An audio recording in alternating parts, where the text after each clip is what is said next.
ومن يضلل فلا هادي له ونشهد أن لا إله إلا الله وحده لا شريك له ونشهد أن سيدنا مولانا محمدا عبده ورسوله صلى الله عليه وعلى آله وصحبه وسلم تسليما كثيرا أما بعد فقد قال الله تبارك وتعالى في كلامه المجيد والقرآن الحميد أعوذ بالله من الشيطان الرجيم بسم الله الرحمن الرحيم يا أيها الذين آمنوا هل أدلكم على تجارة تنجيكم من عذاب أليم تؤمنون بالله ورسوله وتجاهدون في سبيل الله بأموالكم وأنفسكم ذلكم خير لكم إن كنتم تعلمون صدق الله العظيم وصدق رسوله النبي الكريم ونحن على ذلك من الشاهدين والشاكرين والحمد لله رب العالمين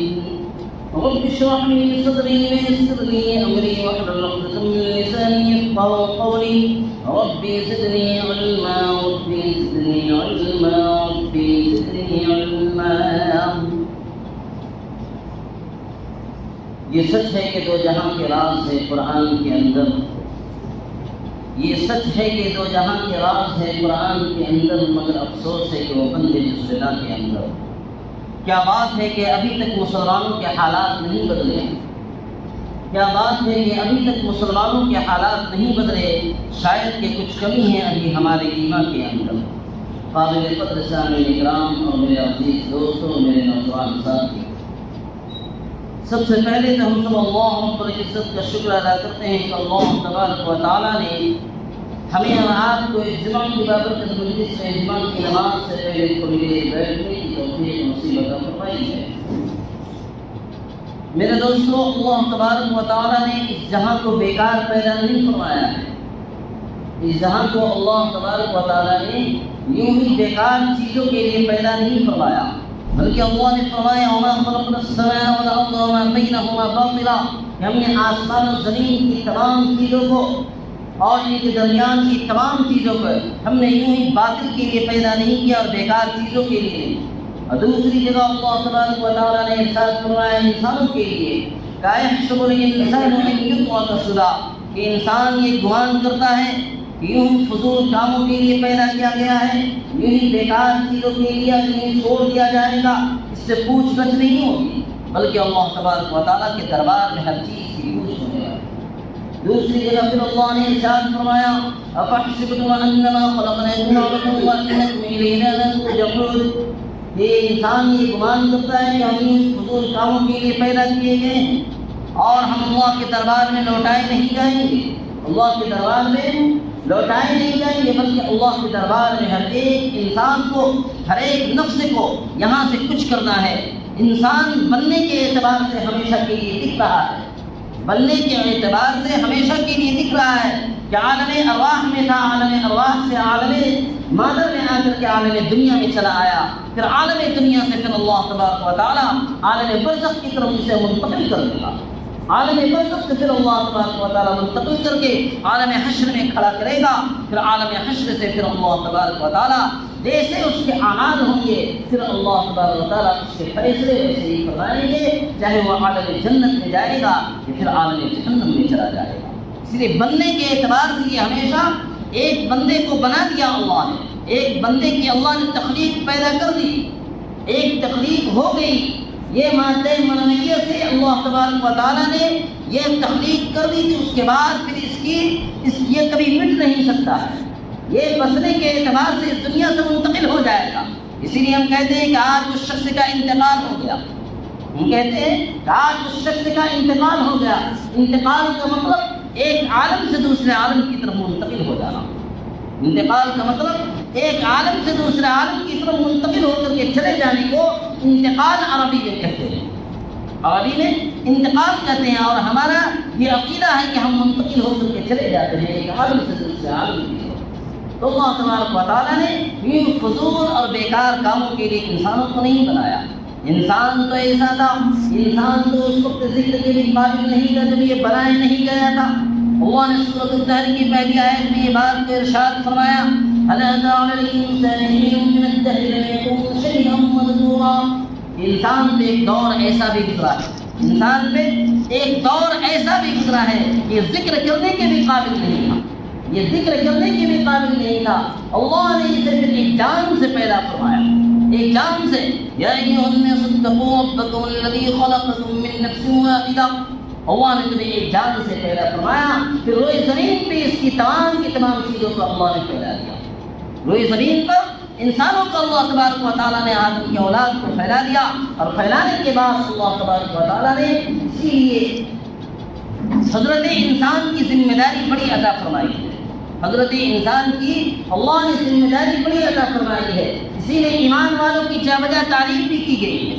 ایمان والوں کی قرآن مقدس میں بجا طور پر اور حق کے طور پر اللہ تبارک و تعالیٰ نے تعریف فرمائی کہ ایمان والے کیسے ہوتے ہیں، ایمان والے کیسے ہوتے ہیں، اور ایمان والے کتنے قیمتی ہوتے ہیں۔ مومنوں کی کیا قیمت لگائی گئی ہے، مومنوں کی کیا قیمت لگائی گئی ہے، یہ اللہ کے دربار میں اس وقت سمجھ میں آئے گا جب انسان اعمال کر کے اور جب ایمان کو بچا کر کے اور اعمال کو کر کے جائے گا، اور اعمال کو بہت ہی اعلیٰ درجے میں لے کر کے جائے گا۔ اسی لیے اللہ نے سورۃ الاعلیٰ میں فرمایا کہ بل تؤثرون الحیاۃ الدنیا والآخرۃ خیر وابقیٰ، کہ تم یہ جو دنیاوی زندگی کو جو ترجیح دیتے ہو انسانوں، دنیاوی زندگی کو جو ترجیح دیتے ہو اور بہت زیادہ اس کو قیمتی سمجھتے ہو، یہ دنیاوی زندگی کچھ بھی نہیں ہے، آخرت ہمیشہ رہنے کے اعتبار سے، آخرت ہمیشہ رہنے کے اعتبار سے، والآخرۃ خیر وابقیٰ، بہتر جو ہے وہ آخرت ہے۔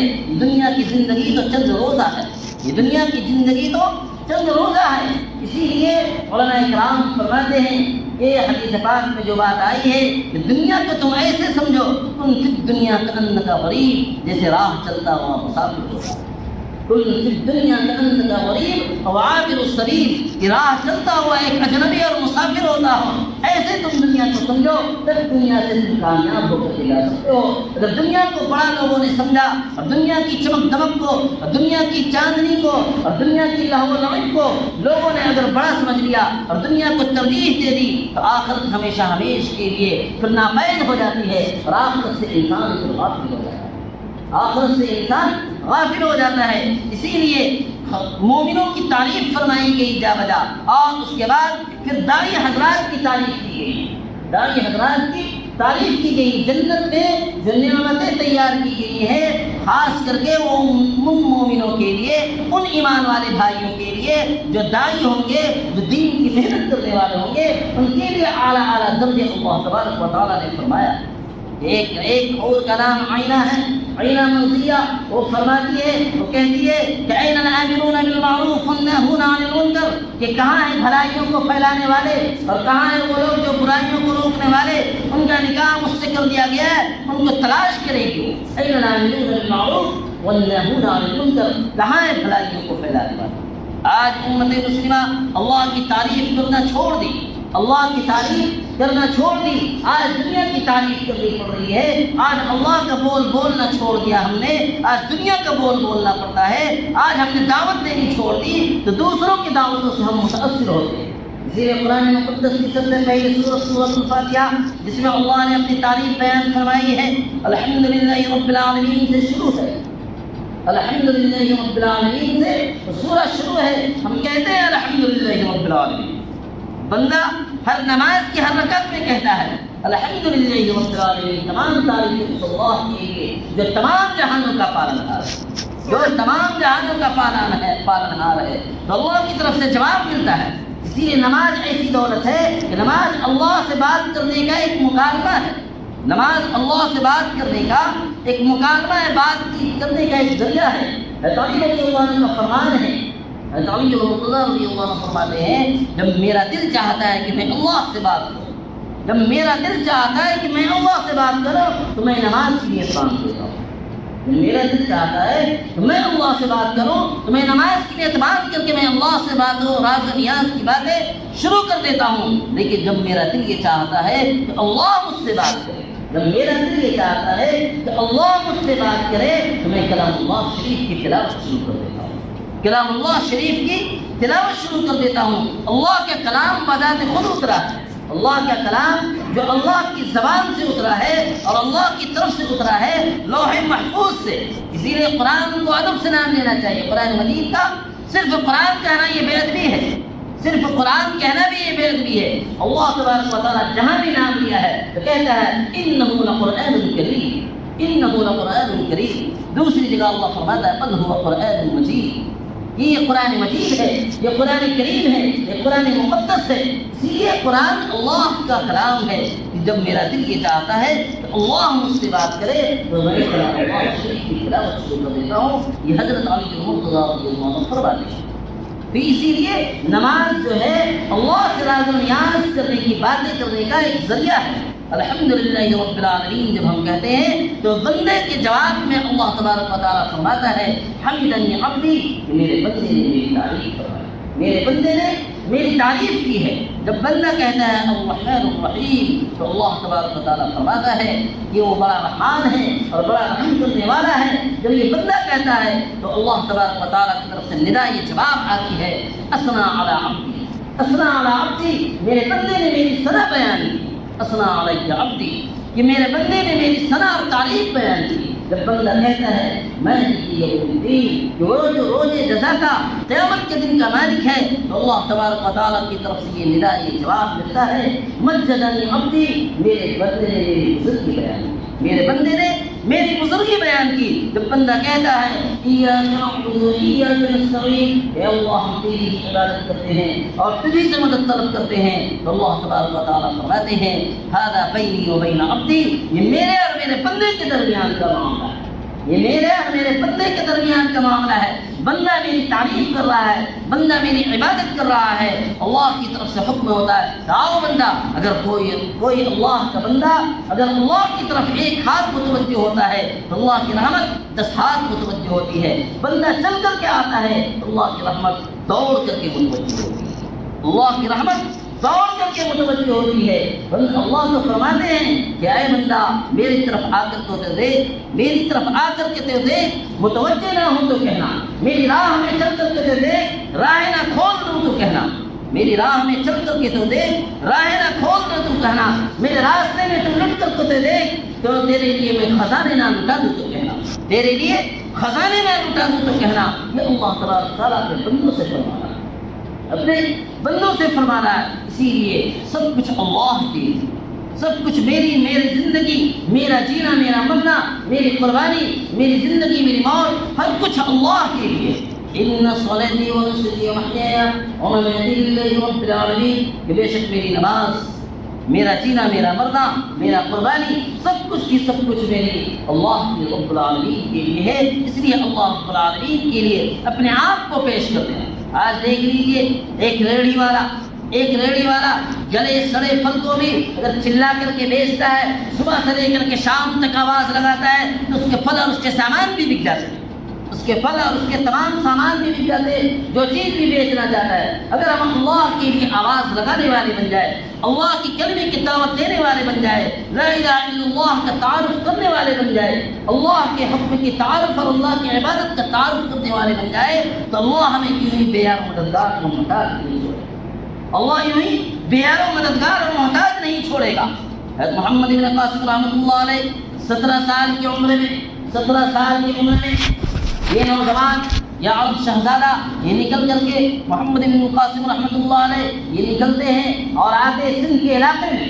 حجاج بن یوسف کا بھتیجا یہ آتے ہیں سندھ کے علاقے میں, اور سندھ کے علاقے میں اسلام کو لے کر کے آتے ہیں. راجہ طاہر کی فوج سے جو لوہے میں ڈوبی ہوئی فوج تھی, یہ 17 سالہ نوجوان یہ آ کر کے اس کو تھرڈ لائن میں کھڑا کر دیتا ہے. یہ کیوں؟ یہ ایمان کی طاقت تھی, یہ ایمان اور اعمال کی طاقت تھی. ایمان اور اعمال کی طاقت سے انہوں نے یہ تدبیر کو اختیار کیا, اور تدبیر کو اختیار کرنے کے بعد راجہ طاہر کی لوہے میں ڈوبی ہوئی فوج کو وہ تھرڈ لائن پہ کھڑے کر کے اور اسلام کا فریرے کو, اسلام کے جھنڈے کو بلند کرتے ہیں, اور اسلام کے جھنڈے کو بلند کر کے آج بھی سندھ کے علاقے میں انہیں کی کھاتے میں مسلمان لوگ ہو رہے ہیں.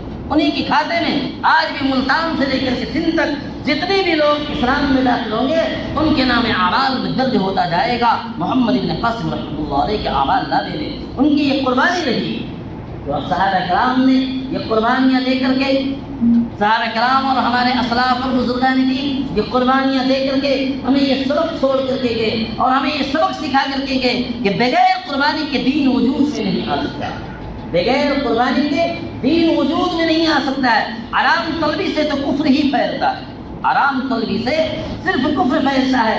قربانیوں سے اور مجاہدے سے اللہ تبارک و تعالیٰ ایمان کی بنیاد ڈالتی، قربانیوں سے، کیونکہ آج ایمان کی قیمت آج ہمیں سمجھ میں نہیں آتی، کیونکہ ہم نے اس کے پیچھے ایک دن کے بھی خرچ نہیں کیا، ایک روپے بھی ہمارا نہیں لگا، اس لیے آج ایمان کی اور اعمال کی اہمیت ہمارے دلوں میں وہ وزن نہیں ہے، وہ کیفیت نہیں ہے، وہ احساسات باقی نہیں ہے، وہ احساسات باقی نہیں ہے۔ وہ صحابہ کرام رضوان اللہ اجمعین جو اپنے تمام کے تمام چیزوں کو قربان کر کے، حضرت خبیب رضی اللہ عنہ کے بارے میں یہ بات آتی ہے، حضرت خبیب رضی اللہ عنہ کو اس وقت تک ابو سفیان مسلمان نہیں ہوئے تھے، حضرت خبیب رضی اللہ عنہ کو قریش مکہ نے پکڑ لیا جنگ کے میدان میں اور کہا کہ بدر میں جو ہمارے ساتھ قتل ہوئے ہیں، بدر میں جو لوگ مارے گئے ہیں اور احد میں ان لوگوں کے بدلے میں ان لوگوں کو قتل کیا جائے گا، ان لوگوں کو سولی دی جائے گی۔ حضرت خبیب رضی اللہ عنہ کو سولی پہ لٹکانے کے لیے تیاری کی گئی، سولی پہ لٹکانے کے لیے تیاری کی گئی تو خبیب رضی اللہ عنہ رونے لگے،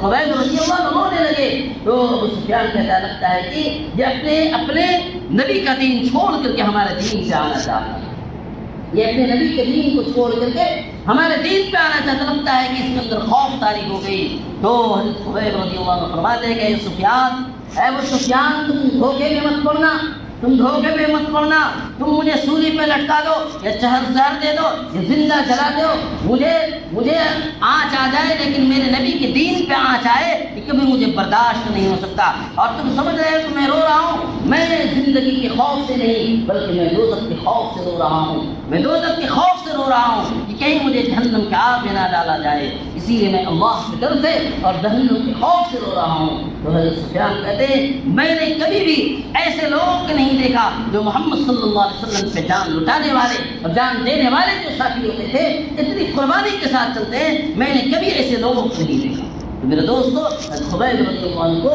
سولی پہ لٹکا دیا گیا۔ ادھر حضرت خبیب رضی اللہ عنہ فرماتے ہیں کہ اے اللہ میرے حبیب کو سلام کہہ دینا، اے اللہ میرے حبیب کو سلام عرض کر دینا۔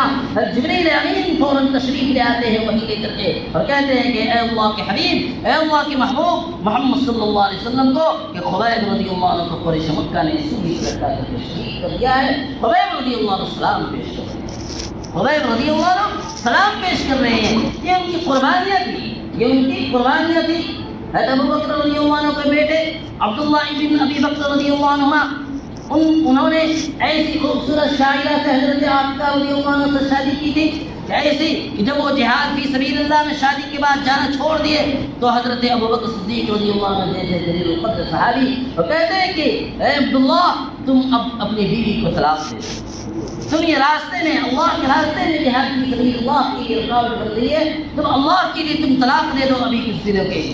تو طلاق دے دیتے ہیں اور جب طلاق دے دیتے ہیں تو ان کی دلوں میں ایسی محبت تھی، لوگ کہتے ہیں حضرت ابو بکر صدیق رضی اللہ عنہ گزر رہے تھے کسی راستے سے تو سنتے ہیں کہ عبداللہ بن ابی بکر یہ شعر پڑھ رہے تھے، اے عاتکہ تیری خوبصورتی کی وجہ سے، اے عاتکہ تیرے حسن کی وجہ سے جب تک کہ سورج طلوع اور غروب ہوتا رہے گا تیری محبت بھی طلوع اور غروب ہوتی رہے گی۔ تو ابو بکر صدیق رضی اللہ عنہ سمجھ جاتے ہیں تو کہتے ہیں کہ عبداللہ تم پھر رجوع کر لو، پھر دوبارہ نکاح کر لو۔ لیکن نکاح کرنے کے بعد حضرت عبداللہ بن ابی بکر رضی اللہ عنہ جب وہ میدان جہاد میں جاتے ہیں تو طائف کے میدانوں میں ان کو تیر لگتا ہے، طائف کے میدانوں میں ان کو تیر لگتا ہے اور طائف کے میدانوں میں خون رشتے رشتے وہیں شہید ہو جاتے ہیں، وہیں شہید ہو جاتے ہیں۔ تو میرے دوست کہنے کا یہ مقصد ہے کہ دین جو ہے دین اسلام اللہ تبارک و تعالیٰ نے بہت ہی مقدس اور مبارک اور محترم اور سب سے معزز دین ہمیں عطا فرمایا ہے۔ اس دین کی قدر ہم نہیں کریں گے تو اللہ تبارک و تعالیٰ ہمیں چھانٹ کر کے دوسری قوم کو کھڑا کر دے گا، ہمیں چھانٹ کر کے دوسری قوم کو کھڑا کر دے گا اور اللہ تبارک و تعالیٰ پھر دوسری قوم سے کام لے گا، دوسرے قوم سے کام لے گا۔ اسی لیے ہمیں چاہیے تو اللہ تبارک و تعالیٰ نے زندگی عطا فرمائی ہے، ہم اپنی زندگی کو قیمتی سمجھیں، ہمیں عبث اور فضول کاموں کے لیے پیدا نہیں کیا ہے، ہمیں صرف دنیا داری کے لیے پیدا نہیں کیا ہے، ہمیں اللہ تبارک و تعالیٰ نے اصل میں تو ہماری زندگی آخرت موت ہی سے شروع ہوتی ہے، اصل زندگی تو آخرت ہماری موت سے شروع ہوتی ہے، اس زندگی کی تیاری کے لیے اللہ تبارک و تعالیٰ نے بھیجا۔ لیکن اللہ نے ہمیں دین کے لیے خیر خواہ بنا کر کے بھیجا ہے. دین النصیحہ، دین سراسر خیر خواہی کا نام ہے. تو ہم خیر خواہ بنیں گے، ہم دوسروں کے لیے خیر خواہ بنیں گے تو ہمیں کامیابی ملے گی. اسی لیے دین سراسر آسانی اور خیر خواہی کا نام ہے. آسان دین اللہ تبارک و تعالیٰ نے عطا فرمایا. اس دین کی ہمیں قدر کرنی ہے.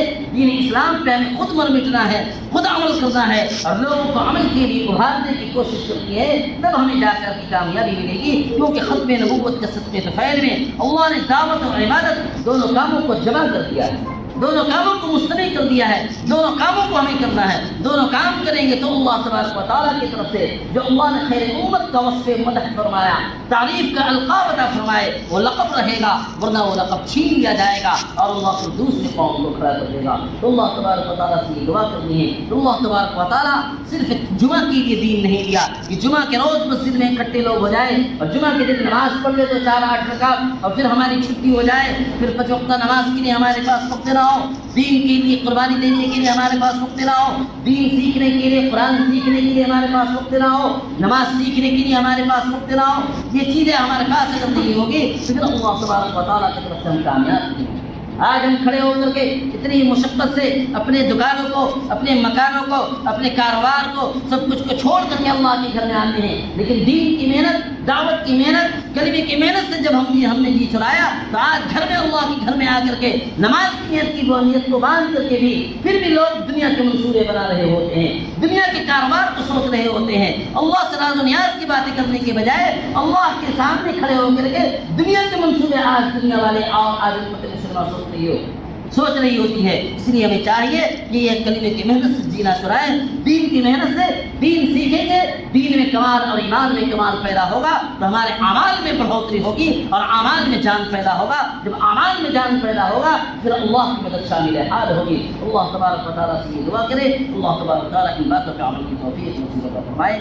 جو حضرات سنت نہیں ملے سنت سے خارج ہو جائے، سب کو درست کریں، پیچھے والے آگے سب درست ہو جائے تاکہ نیچے والے کو آگے بڑھتے جائیں. کرتا ہے نہیں سر.